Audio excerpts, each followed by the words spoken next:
Let me ask you about something that happened yesterday, and I want to get Rory's marketing perspective of this. We have a new prime minister.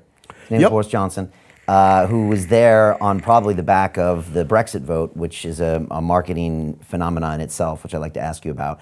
But Boris, he is, and you talk about this in your book, illogical. You look at him as a candidate, you remember the Tony Blairs and the Bill Clinton days. I mean, they all had personal stylists and people that would cut their hair and do their makeup, and it was considered that was always going to be the leader.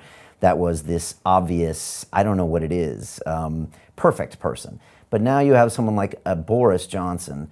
How does that play from a logic, illogic, that is our leader now? Is that intentional? If you were his marketing guru, could you create that? I think he's his own marketing guru for good and ill, and I think that's true of Trump as well. And me and a bunch of other people have also made the point that Trump is instinctively much, much cleverer than intellectual people think he is. Right, he's instinctively clever, not intellectually clever. No, well, I don't think, by the way, I don't think the man is a total idiot, by the way, which is a common aspersion by any means. And he has a certain negotiator's instinct and a certain communicator's instinct, which you might expect a real estate salesman to have. Definitely. Always bluffing, always coming on strong. And actually, one of the things he does also, which is, I wrote a piece about this.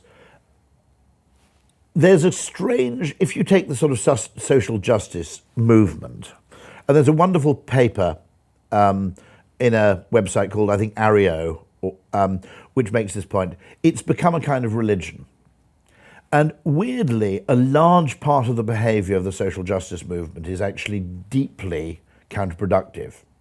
Because if you get really, really obsessed about, for example, certain speech codes, and you react to the violation of those codes in the way that a religious person would react to blasphemy, okay? And therefore what you do is you evidence disgust. Generally, your opponents hate you.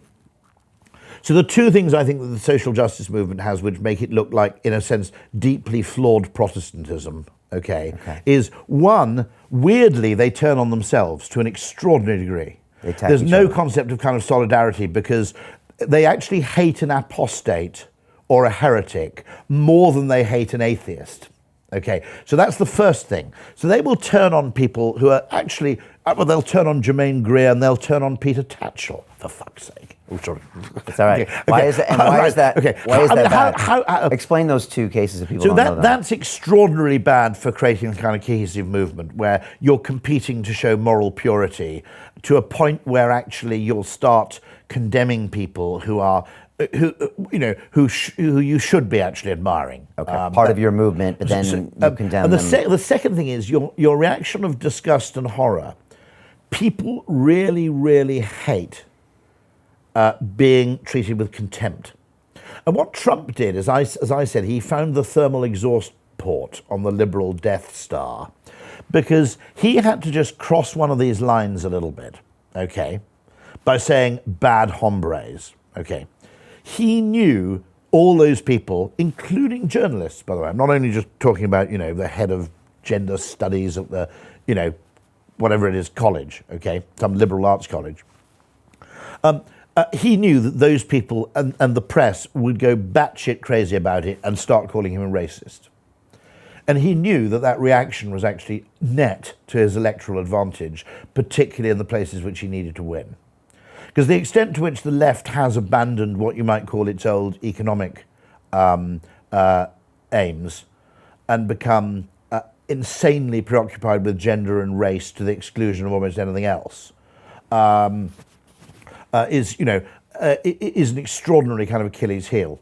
And Trump exploited that because he knew, okay, if I simply behave in this way, the press will actually give me an insanely disproportionately high amount of publicity. And to some extent, I hate to say this, but fame is basically good, okay? By being 5 times more famous than all the other contenders for the Republican nomination, simply generating noise basically works in that context.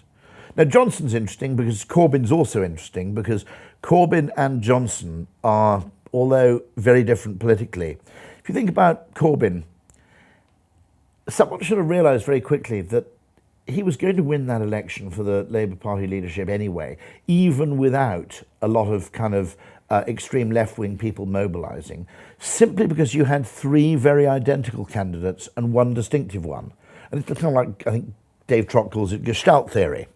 But you know, if you have a whole screen of zeros with an X in the middle, the human brain spots the X in about a millisecond. Right. Is this where politics and marketing? So the three overlap? identical candidates split the vote. Corbyn as the fourth candidate. This is why, by the way, the Tory leadership election at least narrows it down to two before it goes out to a public vote. Because otherwise you have that fundamental problem, which is that you have the XXXY problem, which is essentially, the three X's are indistinguishable and therefore divide support, whereas the one distinctive person attracts everybody on a particular part of the spectrum. Okay, understood. The fact that he had a beard was pretty much a winner. You could have put anybody forward with a beard, and I think they would have won. Just to have that distinct if he won a lot, aspect. if Andy Burnham had been persuaded to wear a large beanie hat throughout the campaign, he probably would have won. Is that what Boris did? No, well, yeah, Boris does the same thing, which is he's distinctive, and it's worth remembering that. Is that by design, well, or is that his personality? It's both, I suspect.